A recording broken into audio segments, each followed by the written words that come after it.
Gudivada two town police station లిమిట్స్లో 2024లో నమోదైన కేసులో మనకి అప్పుడు వాంటింగ్ అయిన సిరిగిరి అర్జున్ రెడ్డి అనే వ్యక్తిని 41 హైదరాబాద్లో 41 నోటీస్ ఇవ్వడం జరిగింది మన 15వ తారీఖున. ఆ నేపథ్యంలో ఈరోజు పోలీస్ స్టేషన్కి మనం అపియరెన్స్ నోటీసులు ఇవ్వగా ఈరోజు అపియర్ అయ్యారు.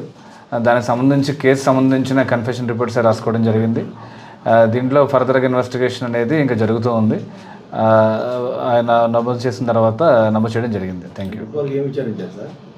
సోషల్ మీడియా పోస్టులు 2024లో నమోదైన కేసులో మనం అభ్యంతరకర పోస్టులు ఏవైతే ఉన్నాయో దాని మీద కేసు నమోదు చేయడం జరిగింది అప్పుడు పోలీసు వారు. దాని కంటిన్యూషన్గా మనం ఈయన కూడా ముద్దాయి ఉండడంతో మనకు అప్పటి నుంచి వాంటింగ్ అయ్యి ఉన్నారు. దాని మీద మనం దీని మీద విచారణ చేయడం జరిగింది. చూడాలండి, ఇప్పుడు చెప్పారు కాబట్టి ఫర్దర్గా మనం ఎవిడెన్స్ రిక్వైర్మెంట్ ఉంటే కనుక కంపల్సరీ పిలిచే పరిస్థితి ఉంటుంది. ఆ రిక్వైర్మెంట్ బేస్ చేసుకుని ఉంటుందండి.